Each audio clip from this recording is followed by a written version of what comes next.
Isang pagbati po muna sa pangalan ng Panginoong Hesus. Um, Medyo napapadalas ang dalaw dito ngayong mga panahong ito. At ngayong umaga, baka ine-expect ninyo na tungkol sa resurrection o pagkabuhay muli ni Jesus ang magiging mensahe natin. Nung una inisip ko yung paksa na yon, pero para nagbagong isip ko eh. Imbis na tungkol sa resurrection, parang umatras sa Good Friday, yung naging topic na inilagay ng Panginoon sa aking puso. At ito ay ang topic ng tunay na pagsisisi or true repentance. So, yan po ang topic natin ngayong umaga. Unang-una, titingnan muna natin ang kahalagahan nito. Pangalawa, kung ano ba yung kahulugan nito. At pangatlo, yung mga elemento nito. Pero bago tayo magsimula, tayo po muna ay humingi ng tulong sa Panginoon sa ating pangangaral. Let's pray. Salamat po, Panginoon, sa opportunity na maaari kaming mag-aral at matuto mula sa inyong salita. Inaamin namin ang aming kahinaan, ang aming kawalan kung hindi nyo kami tutulungan at bibigyan ng liwanag. Kaya hinihiling namin ang inyong pagbaba upang tulungan kaming maunawaan, makinabang at mailapat sa aming buhay ang mga salita na aming pagbubulay-bulayan. Samahan po nyo kami sa oras na ito. Ito'y aming dalangin sa pangalan ni Jesus. Amen. So, first of all po, yung importance ng pag-aaral ng true repentance o tunay na pagsisisi. Unang-una, dahil sa mga maling konsepto sa ating paligid, wrong concepts about true repentance. Kasi po, maraming naniniwala na ang pagsisisi ay kung Holy Week lamang.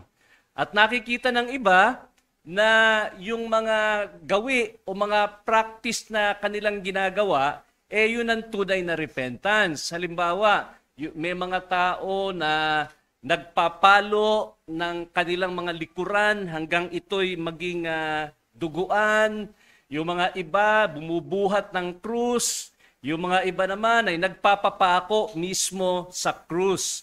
So people think that repentance is a special activity that we only do during the Lenten season where people delight in self-abasement, yung pagpapasakit sa sarili.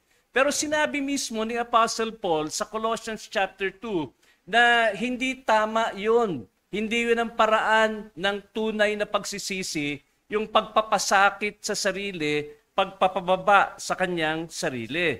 Yung Latin word po na translation ng Greek word, penitensya, hindi po nakakatulong. Kasi pag sinabing penitensya, ito po yung ginagawa ng mga tao during Holy Week. So people think it's just a special activity confined to certain days and seasons of the year. Pero hindi lang yun ang mentalidad ng mga tao. People also think that repentance is confined to the outwardly wicked and not to the relatively good. Pastor, i-preach nyo yan do sa kapitbahay namin na talagang masamang tao. Yung lasenggo, yung nakikiapid, yun po ang kailangan ng repentance. Pero ako naman, ayos naman ang buhay ko, matino naman ako, mabait ako sa mga tao, na tumutulong ako sa kapwa. Ganyan po ang sinabi ni Jesus. Alam nyo ba, sa Luke chapter 13 and verse 5, tinanong niya yung mga tao palagay nyo ba mas mabigat ang kasalanan ng mga taong pinatay ni Pilato at isinamat, inihalo yung dugo nila sa handog niya? Palagay nyo ba mas masama yun? Tapos may isa pa siyang halimbawa na sinabi niya, palagay nyo ba yung mga namatay na nadaganan ng tore sa Siloam, talagang mas masama yung mga tao na yon? Yan kasi mentalidad ng mga tao Pag may masamang nangyari sa isang tao, sa kanyang kapwa, may hindi magandang pangyayari, niisip ng mga tao, masama yun. May ginawang kasalanan yun. Sa probinsya namin, ganyan Sa Bulacan po, pag may dumaang bagyo, pagkatapos meron kang kapitbahay na yung puno niya ng mangga ay natumba dahil sa hangin. Iniisip kagad ng mga tao, may masamang ginawa yan tao na yan dahil yung mangga niya nabali at bumagsak itong punong ito. Anong sinabi ni Jesus sa Luke 13? Unless all of you repent, you shall all likewise perish. Huwag niyong isipin na porket siguro mas masama sa panlabas yung ginagawa ng isang tao at kayo ay hindi naman, exempted na kayo sa repentance. At sabi ni Jesus, kung hindi kayo magsisisi, pare-pareho lang kayong mapapahamak. Kaya ang repentance po, hindi lang ito sa mga taong maaring sa panlabas may pintas tayo, kundi para sa lahat itong pagsisisi. Okay, wrong concept yon. Ngayon, pangalawang dahilan po, pangalawang reason for its importance. Number 2 is, it is indispensable or crucial to salvation. Mahalaga po ito sa kaligtasan, mga kaibigan. Ito po ay kinakailangang paraan para ang isang tao'y maligtas. Hindi ko sinasabing batayan. Ang batayan ng kaligtasan, walang iba kundi si Kristo lamang. Pero sinasabi natin, para mailapat sa atin yung ginawa ni Kristo, yun po ang tinatawag na paraan. Sabi ni Jesus sa Mark chapter 1 verse 15, no? The kingdom of God is at hand. Repent and believe in the gospel. Yan ang panawagan ng kaharian ng Diyos na ang mga tao'y magsisi at manampalataya sa Ebanghelyo na kung saan si Jesus ang pinaka-sentro, yung persona at yung ginawa ni Kristo sa krus ng Kalbaryo. So, it is a clarion call. It is a call to all nations na ang mga tao ay dapat silang magsisi at ito ay kakambal ng pananampalataya. Sabi ni Paul sa Acts 20:21, he preached publicly and he went from house to house, solemnly testifying that the people should repent and have faith in God.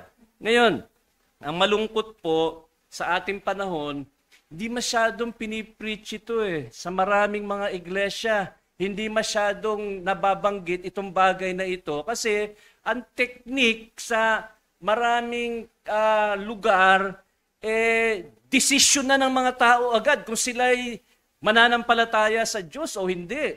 Sa kanilang upuan, sila'y magpasya kung sila'y susuko sa isang tagapagligtas na si Jesus o hindi. Ang pagsisisi po, it is a reflective activity.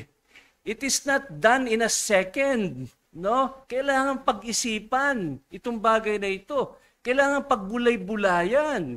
Kailangan ipanalangin. Hindi po ito instant na nangyayari, kundi pinagbubulay-bulayan ng isang tao. So bakit mahalaga na alam natin kung anong pagsisisi?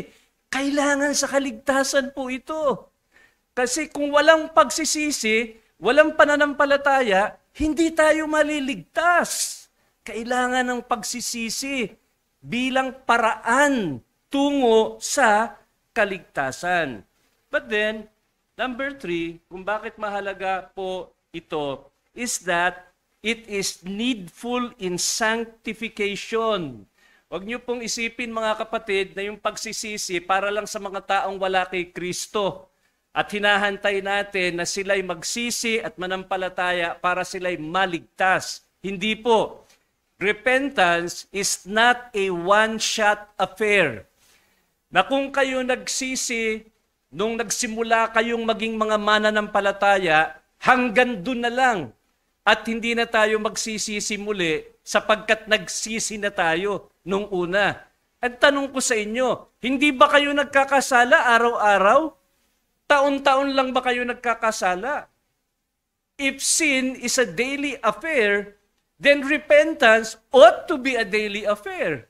Kasi kung ikaw ay nagkasala, kailangan hingan mo ng tawad sa Diyos. It is a continuous affair as the Holy Spirit convicts us of sin, especially during times of reflection and self-examination, when sin and sinful patterns are discovered and need to be forsaken.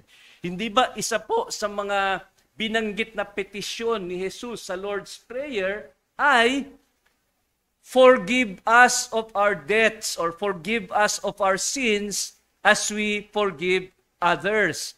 Yung mga petition po sa Lord's Prayer, those ought to be the contents and the substance of our prayer lives. Magmula doon sa Our Father, who art in heaven, etc., forgive us. Ibig sabihin, dapat nagpapatuloy yung paghingi ng forgiveness.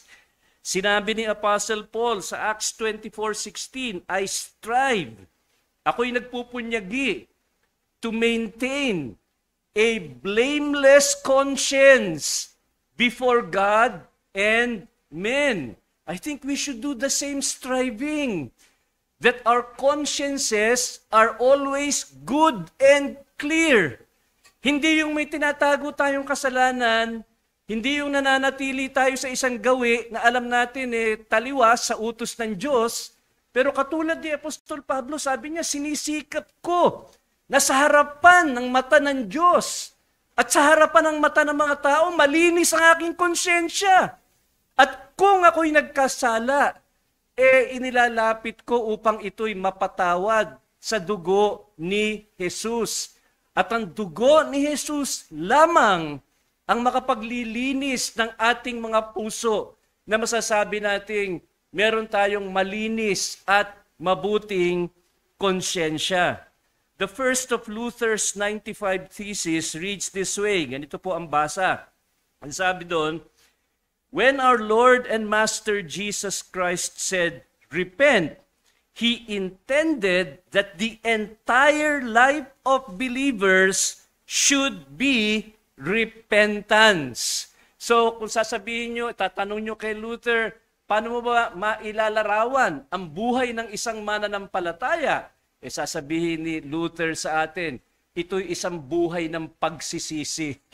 Hindi lang nagsimula yung ating pagiging mananampalataya sa pagsisisi, kundi yung buong buhay natin, pagsisisi. Itong paraan ng paglago, yung pagwaksi ng kasalanan.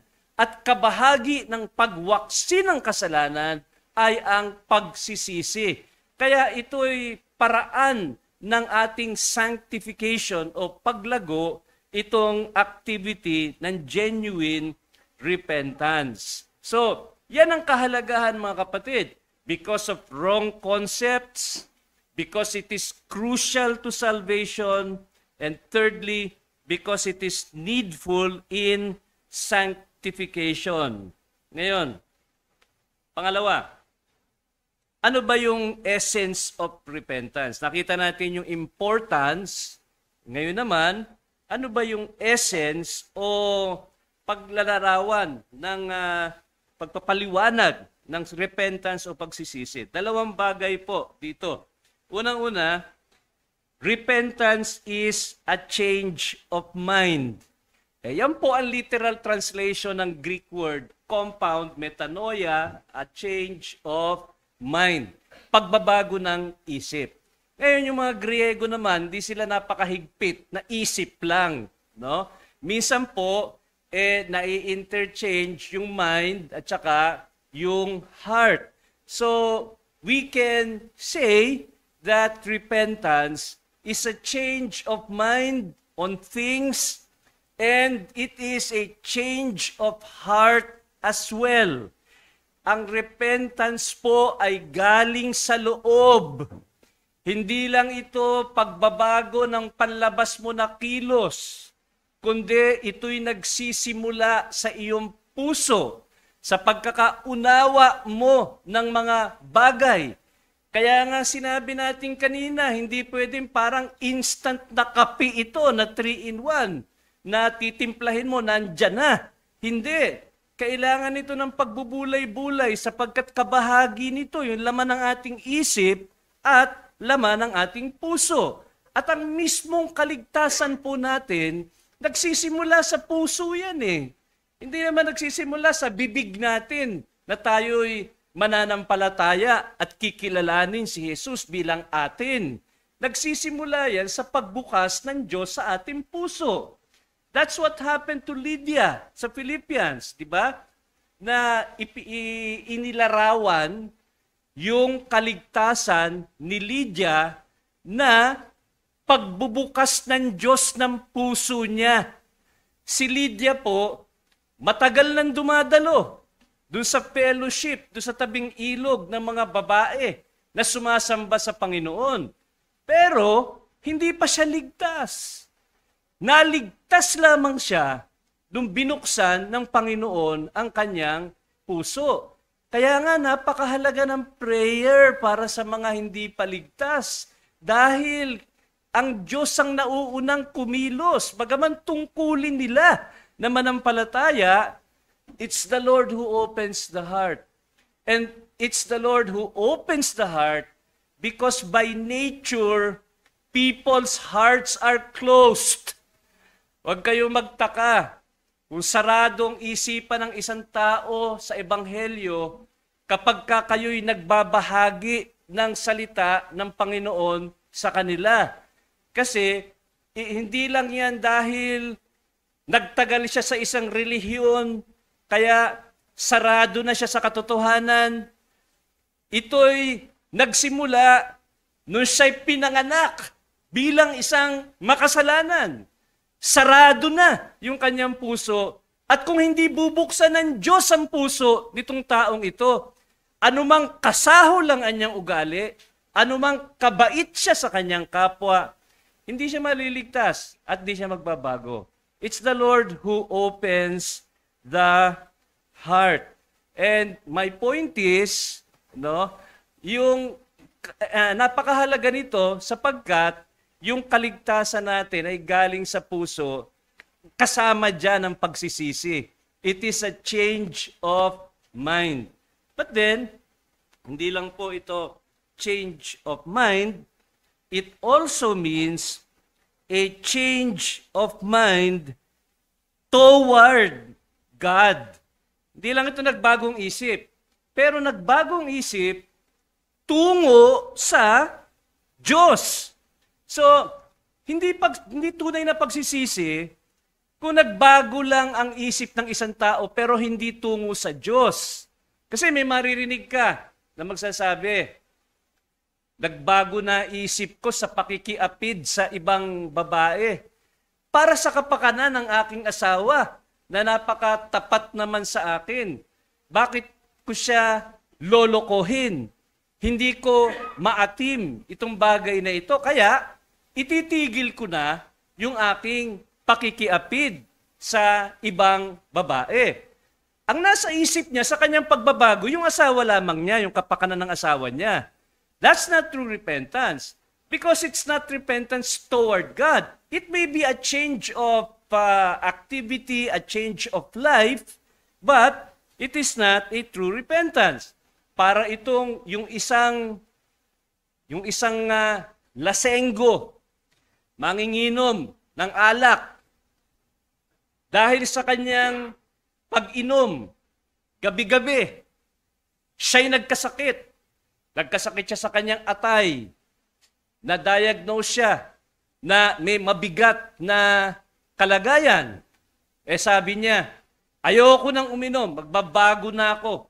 Hindi mo na ako matutuksong uminom kahit isang patak ng alkohol na yan. Nagbabago siya ng ugali, dahil nasira na yung kanyang katawan sa kanyang bisyo. Hindi yun tunay na pagsisisi. O kaya, yung isang tao, magastos, marami siyang pera, gastos ng gastos, tapos anong nangyari? Nawala ng trabaho, nawala ng pera, ang sabi niya, Ayoko na maging magastos, ayoko na ng bili ng bili. Eh syempre, wala ka ng pera eh. Paano kang bibili pa? Ubus na pera mo. Eh, hindi yan ang tunay na pagsisisi. Ang point ko lang, it is a change of mind from sin toward God. Ano? Hindi toward self, hindi toward other people, kundi toward God. Basahin po natin ang Acts chapter 26 verse 20. Acts chapter 26 verse 20.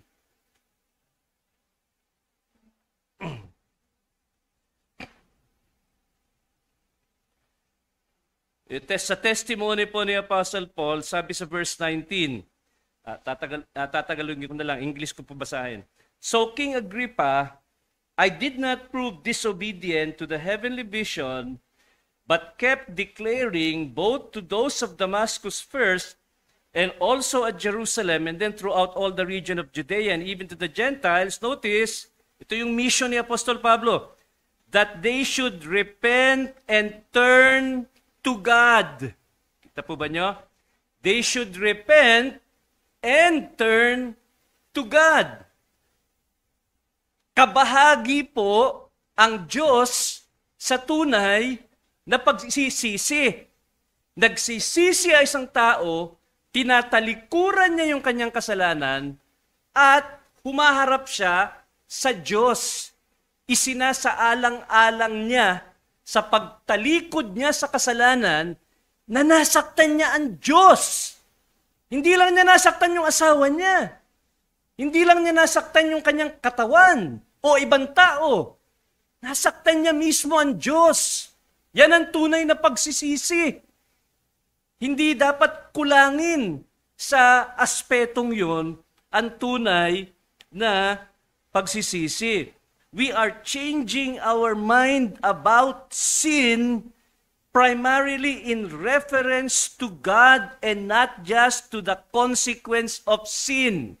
Hindi tayo nagsisisi dahil lamang sa bunga ng ating kasalanan, kundi nasaktan natin ang Diyos at yung pagtalikod natin sa kasalanan, yun ay pagyakap naman sa Diyos sa daan ng pananampalataya. Kaya nga hindi pwedeng paghiwalayin po na parang kambal ang pananampalataya at pagsisisi. Kasi ang tunay na pagsisisi, tumalikod sa kasalanan, humarap sa Diyos. Hindi pwedeng tumalikod sa kasalanan pero hindi humarap sa Diyos. Hindi yan tunay na pagsisisi. So, it means a change of mind toward God. And also, because it is a change of mind toward God, it is comprehensive. Ano po ibig sabihin ng comprehensive? It is a change of attitude. Ano? Pagbabago ito ng attitude sa Diyos at sa kasalanan. Hindi po tayo namimili kung ano ang gusto nating pagsisihan at kung ano ayaw nating pagsisihan. Kaya nga kung ang isang tao sinabi niya, nagsisi na siya, halimbawa, sa isang partikular na kasalanan. Pagkatapos, pinunan niyo siya sa ibang kasalanan na maaring nakita niyo sa buhay niya, hindi pwedeng sabihin na hindi, iba na, itong kasalanang ito, pinagsisihan ko na ito. Iba naman yan. Hindi pwede. Ito'y pagsisisi, hindi lang sa isang partikular na kasalanan, kundi pagsisisi sa lahat ng kasalanan na maisip mo. Dahil ito'y pagbabago ng mentalidad. Ito yung pagbabago ng attitude towards sa Diyos eh. Hindi lang na namimili tayo kung anong pagsisisihan at pagkatapos yung iba, pwede na nating pabayaan. So, if we're talking about repentance, we're not focusing merely on one specific sin, but we want a change of heart in terms of attitude to God and attitude to sin that would result in forsaking all sins that you are conscious of. Yan ang tunay na pagsisisi. Kaya nga, kunyari, sa amin, may naging church discipline, sabihin na natin. Tapos, itong taong ito, halimbawa lang, wala akong iniisip, pero halimbawa lang ito. Halimbawa, nahulog siya sa adultery, na disiplina sa church dahil sa adultery. Hindi lang namin tinatanong kung siya'y nagsisisi, kung nanunumbalik itong taong ito, hindi lang namin tinatanong, tinigil mo na ba ang pakikipagkita mo dun sa babaeng yon? Siyempre, kasama yan sa tanong. Tinigil mo na ba, nagpe-pray ka na ba na hindi maging walang disiplina ang pag-iisip mo na laging malalaswa ang nasa isip mo? Tinigil ko na. Kamusta naman ang pagbabasa mo ng Biblia? Pastor, tagal ko na nga hindi nababasa. Paano nangyari yun? Kung nagbago ka ng attitude mo tungo sa Diyos at pinagsisihan mo yung isang bagay, bakit dito sa mga ibang bagay parang di mo ginalaw? Dapat, pag nagsisisi tayo sa isang bagay na maaaring pinakamatingkad na dapat natin pagsisihan, pero hindi dapat limitado doon. Kasi ang Diyos ang nasaktan natin at yung kanyang utos ang ating sinuway. That's why it is comprehensive. No? It involves a wholehearted change of attitude, change of mind toward God and toward sin. In other words, ang isang taong nagsisi, bagong tao to. Tinalikuran niya lahat ng pwedeng talikuran. Hindi lang isang bagay at pagkatapos, ganun pa rin sa ibang bagay.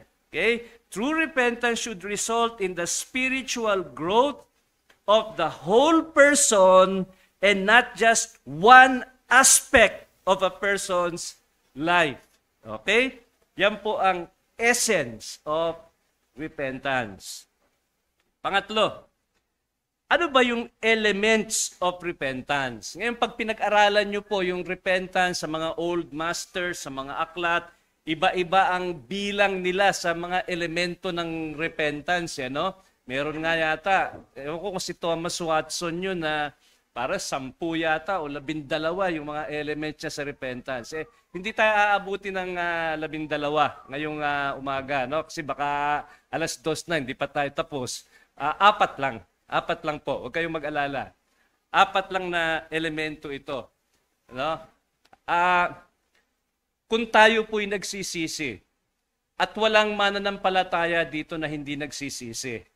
Kasi hindi kayo tunay na mananampalataya kung hindi kayo nagsisisi. Nagkakasala tayo So ano ba dapat makita na sangkap ng tunay na pagsisisi?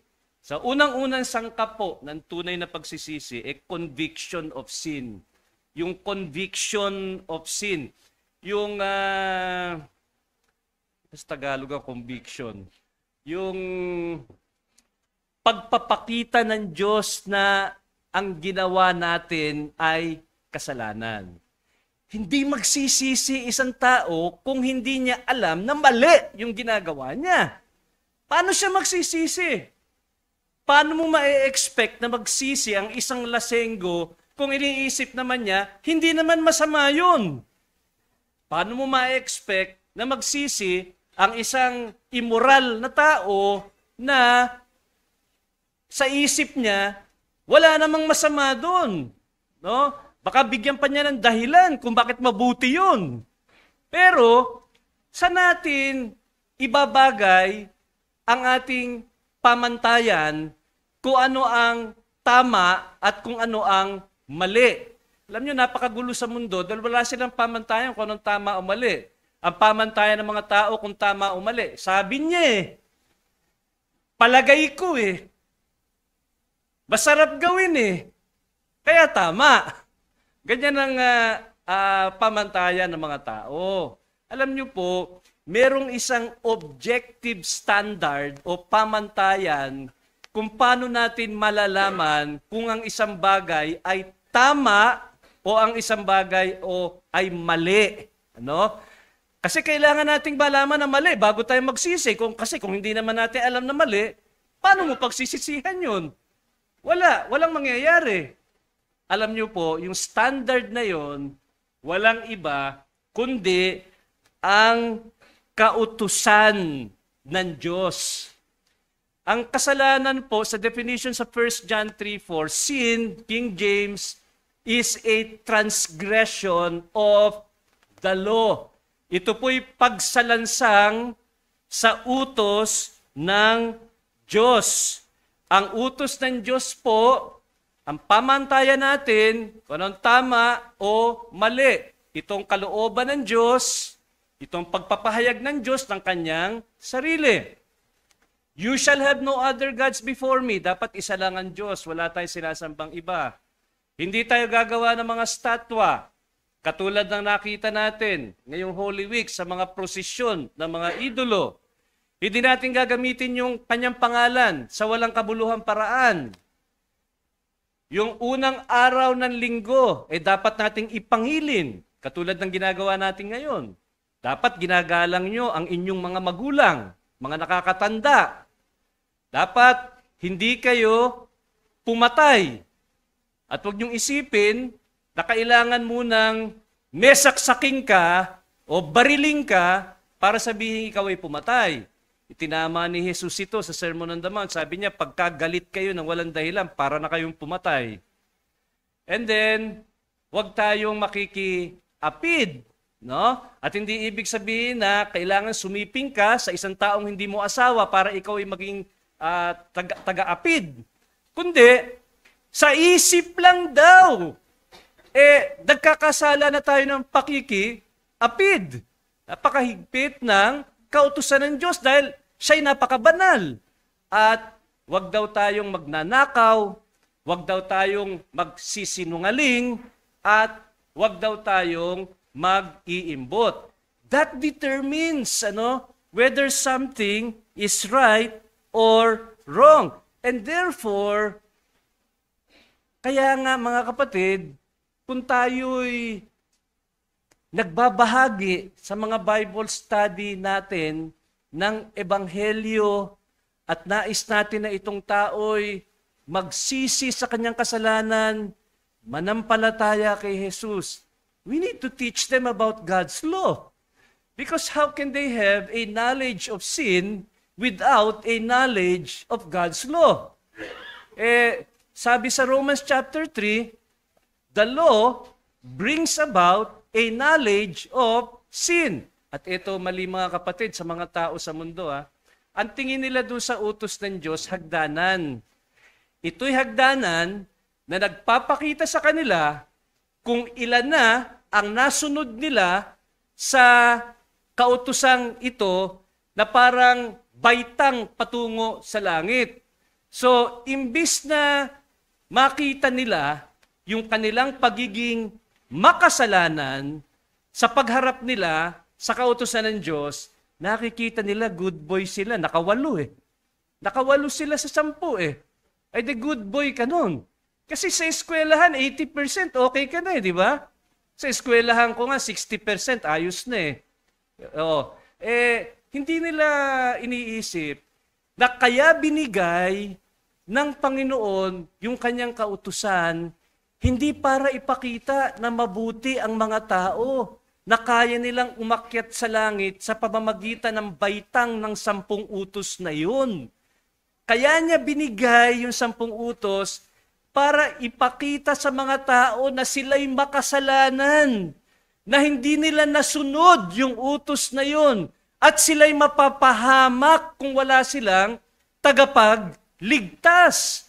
Yun ang purpose ng law na sinabi ni Paul sa Romans chapter 3. Imbis na hagdanan, salamin. Manalaming ka, kaibigan. At makikita mo sa pamamagitan ng 10 utos na yan na hindi ka umabot sa pamantayan ng Diyos. At dahil hindi ka umabot sa pamantayan ng Diyos na napakabanal, ikaw ay mapapahama kung wala kang tagapagligtas. Kaya yung law, tinuturo tayo kay Kristo. Hindi tayo tinuturo sa kabutihan natin, kundi sa pangangailangan natin ng isang tagapagligtas na walang iba kundi si Jesus. But kailangan alam natin para makonvict tayo. Yan ang testimony ni Apostle Paul. Sabi niya sa Romans 7:7, I had not known sin but by the law. For until the law said, you shall not covet, hindi niya alam na yung pag-iimbot mali pala. So, yun ang purpose ng law, ipakita sa mga tao yung kanilang kasalanan upang makonvict sila na mali yung kanilang ginagawa. And because one needs to know that sin is disobedience to the law, it also implies specificity. Hindi pwedeng nagsisisi ka, Lord, patawarin niyo ako sa lahat ng aking kasalanan. Anong kasalanan? Anong kasalanan ang pinagsisisihan mo? Ay basta lahat ng kasalanan. Ganun ba? Pinagsisihan mo lahat, wala kang pinagsisihan. No? Tingnan niyo po sa scriptures. Revelation chapter 2 and verse 5. Revelation. Tingnan natin na ilang talata. Revelation 2 verse 5. Therefore, remember from where you have fallen, Jesus speaking to the church in Ephesus, and repent and do the deeds you did at first. Alalahanin niyo kung saan kayo nahulog. At itong church na ito, mga kapatid, nahulog sila, nawalan sila ng pag-ibig sa kapatiran. Nanlamig yung puso nila sa mga kapatid nila sa iglesia. Ano? Yun yung kasalanan na dapat nilang pagsisihan. Yung panlalamig ng kanilang pag-ibig sa kanilang kapwa mananampalataya. Yan ang naging problema sa Revelation chapter 2. Pero tingnan nyo ang Jeremiah chapter 8 and verse 6. Jeremiah chapter 8 and verse 6. I have listened and heard. They have spoken what is not right. No man repented of his wickedness, saying, what have I done? Assuming, therefore, that if you will repent of your wickedness, you ought to know what you did. Kailangan alam mo kung ano yung ginawa mong mali para ikaw ay mag-repent. Kung hindi mo alam kung ano yung ginawa mong mali, ano re-repent mo? Kailangan, medyo specific po tayo kung ano yung pinagsisisihan natin. 2 Corinthians chapter 12:21. I am afraid that when I come again, my God may humiliate me before you, and I may mourn over many of those who have sinned in the past and not repented of what? Impurity, immorality, and sensuality which they have practiced. In other words, in-identify ni Paul kung ano yung maling kanilang ginawa. Kapatid, ganito ka bang magsisi sa iyong kasalanan? O napaka-general? Hindi ko sinasabing mali ang general na paghingi ng tawad sa Panginoon. Pero, kung puro general lang, ang tanong, ano ba yung pinagsisisihan mo? Kaya ka siguro nagpapatuloy sa kasalanan yun kasi hindi ka naging specific sa paghingi ng tawad ron. Baka hindi mo in-identify kung ano yun na sumasalangsang ka sa utos ng Diyos. One needs to know that sin is disobedience to the law of God, pero, dagdag ko dito, one also needs to know that sin is an affront against God Himself. Hindi lang po ito sa kautusan tayo nagkakasala. Nagkakasala mismo tayo doon sa gumawa ng kautusan ng Diyos mismo. Hindi lang ito na nag-disobey ka ng traffic rules. Sinaktan mo yung banal na Diyos na gumawa nung kautusan na yon. Yan po ang kasalanan. Ito'y pagsakit, ito'y paglaban at pagre-rebelde sa Diyos. At yan ang makikita nating mga halimbawa sa lumang tipan pagdating sa kasalanan. Si Joseph, naalala niyo po ba nung natukso si Joseph, tinukso nung asawa ni Potiphar? Naalala niyo ba sinabi ni Joseph doon? Ang sabi niya, how can I do this great wickedness, and sin against God. Ba't nandun ba ang Diyos? Dadalawa lang sila ron ah. Nandun ang Diyos. Ang mata ng Diyos ay nasa lahat ng lugar. Kaya nga sinabi ni Joseph, paano ko magagawa to? Na hindi ako magkakasala laban sa Diyos. Kinilala ni Joseph na yung kasalanan, laban yun sa Diyos. Hindi lang yun pagsuway ng utos ng Diyos, kundi laban mismo sa Diyos. Yung Psalm 51, yung confession ni David. Tingnan niyo po ang Psalm 51 and verse 4. Yung Psalm of Confession ni David. Sabi niya sa verse 4, against you, you only, I have sinned and done what is evil in your sight.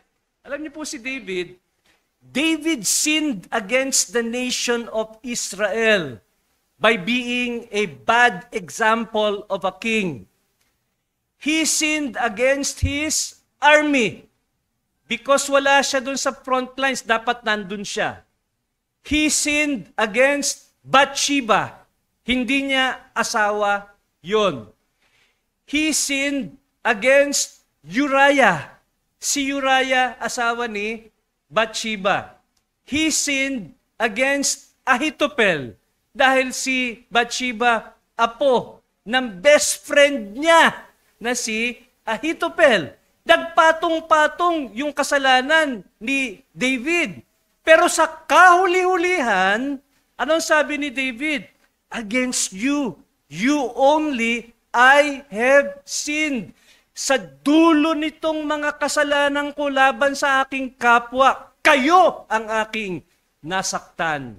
Kaya sa inyo ako humihingi ng kapatawaran sapagkat kayo'y banal at hindi kayo ngumingiti sa aking kasalanan, kundi kayo'y napupuot. So, yun ang una mga kapatid, conviction. Pag walang conviction, don't expect repentance. Conviction that sin is disobedience to law and sin is an affront against God Himself. But then secondly, kailangan din ng contrition for sin. Contrition. Ang ibig ko sabihin ng contrition, brokenness. Walang nagsisisi sa kasalanan na nakangiti at tumatawa. Malungkot ito.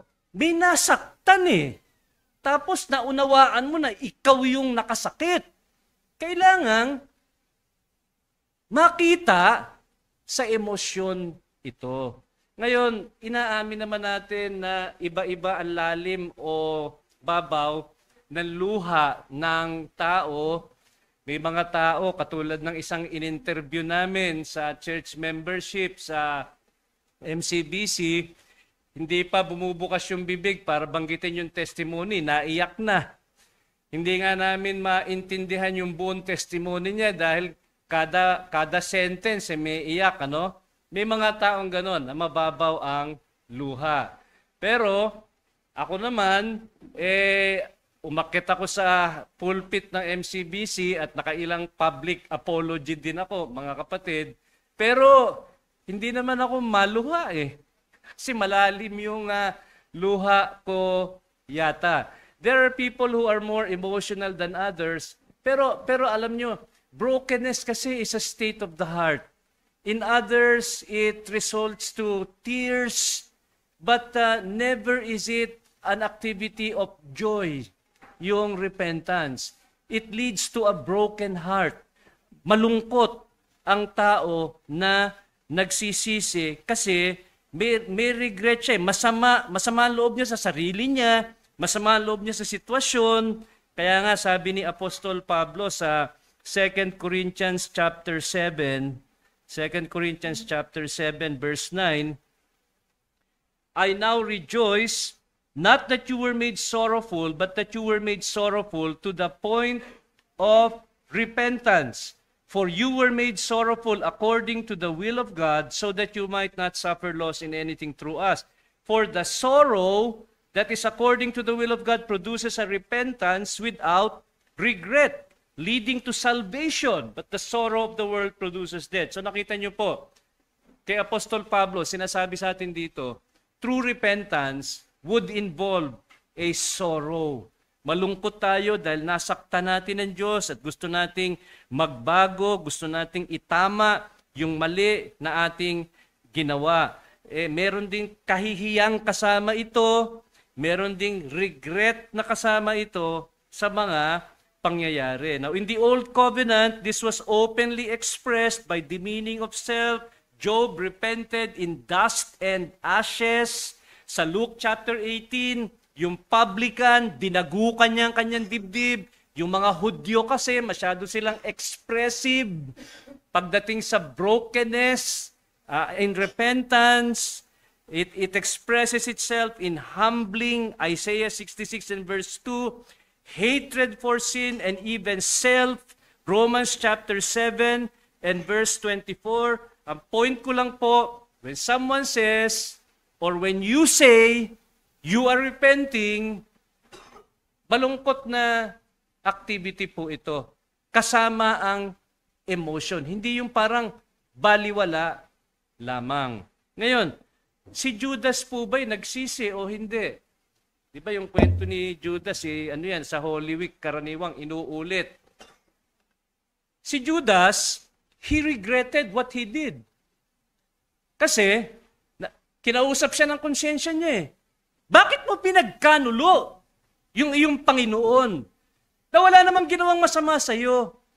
Gumawa ng mabuti sa kapwa, gumawa ng mabuti sa inyo, nangaral ng daan patungong langit.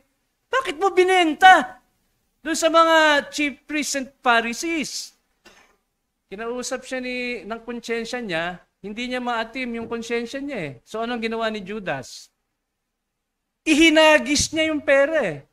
Ihinagis niya yung 30 pieces of silver, ibinalik niya doon sa mga nagbigay sa kanya nung pinagbentahan niya kay Jesus. Para sabi niya, mali yung ginawa ko. Ibalik ko pera sa inyo. Ngayon, anong ginawa ni Judas pagkatapos niyang ibalik yung pera? Alam niyo ba ginawa ni Judas pagkatapos niyang binalik yung pera? Nagbigti.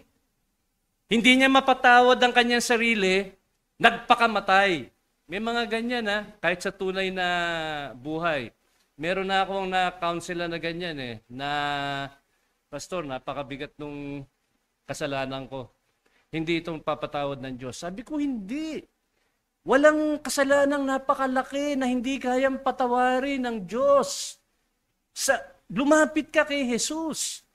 Wag mo siyang baliwalain dahil mapagpatawad siya. Malungkot mga kapatid, 2 linggo patay. Nagpakamatay. 2 linggo. Hindi naging matingkad sa kanyang mata na si Jesus mapagpatawad na Panginoon. Na kung si Judas, imbis na nagpakamatay siya, humingi na lang siya ng tawad sa Diyos, patatawarin siya ng Diyos. At yung mga kapatid, yung pangatlo pala, hindi ko nabanggit. Ito na yung pangatlo. It's not just conviction of sin, contrition for sin, but confession of sin. You need to confess. If Judas confessed, of course, tinuro sa atin yung decree kanina, tapos hindi na natin binabago ang kasaysayan. Pero ang sinasabi ko lang, kung ang isang tao na napakasama, inamin yung kanyang kasalanan, humingi siya ng tawad sa Diyos, ina-assure ko kayo sa Biblia, patatawarin kayo. Kasi si Jesus mismo na nagsabi, ilang beses mo patatawarin ng inyong kapwa na humihingi ng tawad sa inyo, na paulit-ulit ang kasalanan sa iyo. Ano sabi? 70 times 7. Hindi lang 490 yon. Ang ibig sabihin, walang katapusan. Nagkasala sa iyo, patawarin mo. Teka, naulit Pag tao yan, pag naulit na yung kasalanan, baka pwede pa pagpangalawang beses. Pag pangatlong beses na naulit yung kasalanan, wala na. Tapos na. Limitado ang kapasidad ng taong magpatawad. Pero sabi ng Panginoong Hesus, huwag ganun. Patawarin nyo kung humihingi ng tawad. Kasi isipin nyo ang sarili nyo. Pag humihingi ba kayo ng tawad, gusto nyong marinig sa Diyos, ayan ka na naman. Hindi ba ikaw yung nanghingi ng tawad kahapon? Ito ka na naman ngayon. Hindi ganun ang Diyos. Kaya nga, kakaiba ang Diyos sa kanyang kadakilaan eh. Kasi pinapatawad niya ang lahat ng kasalanan, basta aaminin natin. And yung 1 John 1:9, that's a blessed promise, mga kapatid.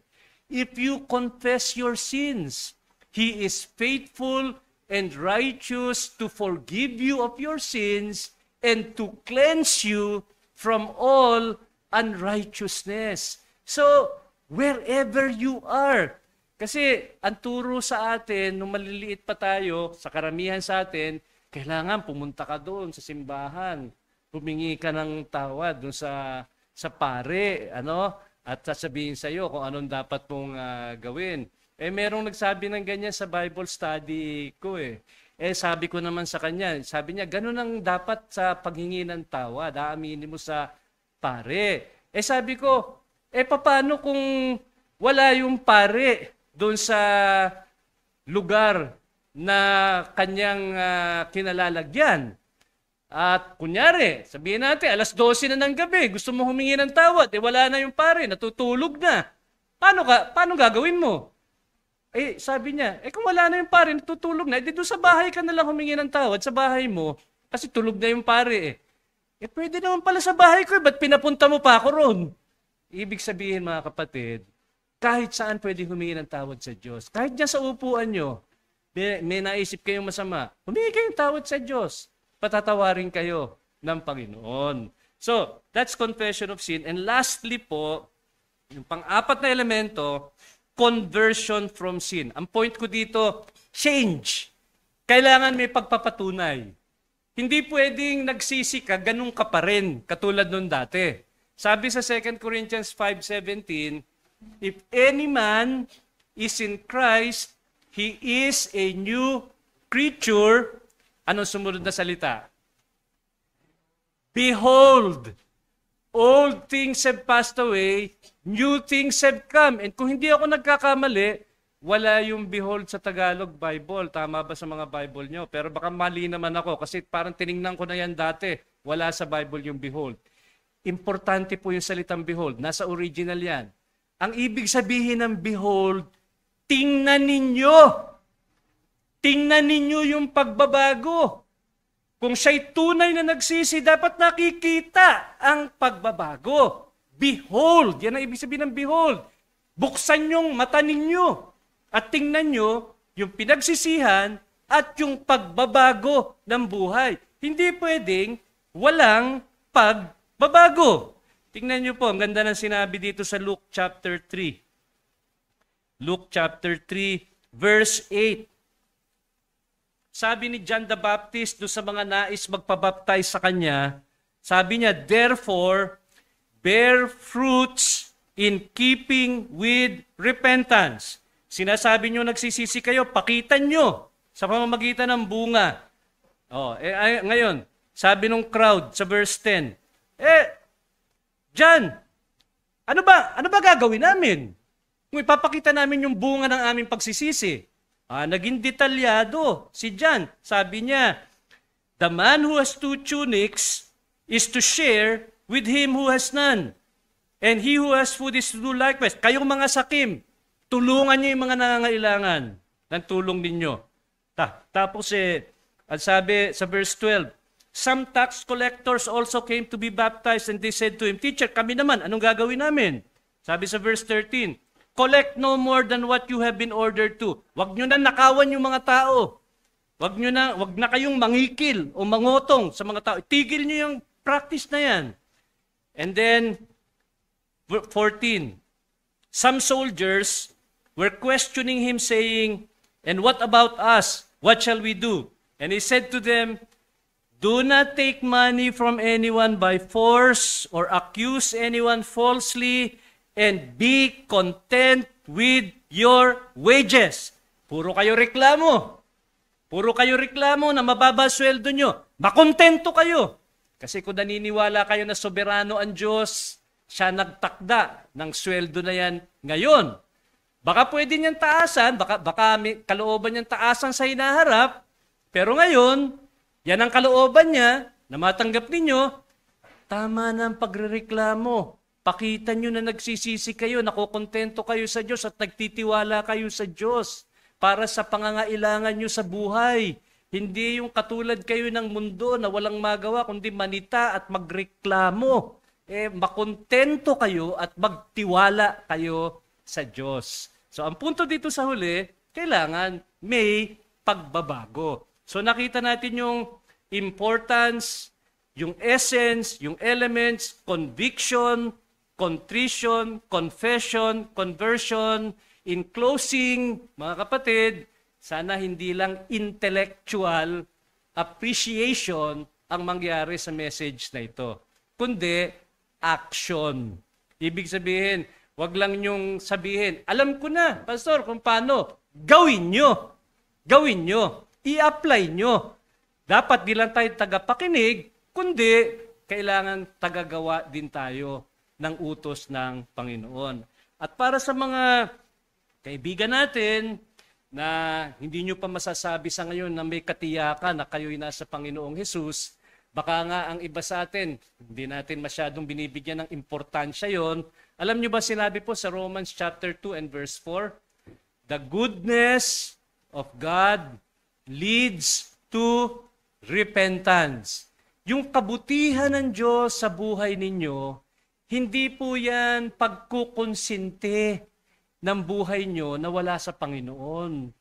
Yan pong kabutihan ng Diyos sa inyo, umaakay sa inyo para magsisi at manampalataya kay Jesus. So sundan po nyo yung kalooban ng Diyos na kayo'y magpasakop kay Kristo bilang inyong tagapagligtas at sana po huwag nyong tagalan sapagkat umaandar ang panahon, maikli ang buhay ng tao at ayaw nating maunahan tayo ng paghahatol o ng kamatayan na hindi tayo nagsisisi at nananampalataya. Gawin nyo na agad ang pagsisisi at pananampalataya kay Jesus. Tayo po'y manalangin. Salamat po, Panginoon, sa mensahe namin ngayong umaga na ang aming dalangin ay mailapat namin sa aming buhay at di lang manatili sa isip natin o di kaya naman pumasok sa isang tenga at lumabas sa kabila, kundi ito'y maisapuso, mag-ugat, magbunga sa aming mga buhay tungo sa inyong kaluwalhatian. Ito po'y aming dalangin sa pangalan ni Jesus. Amen.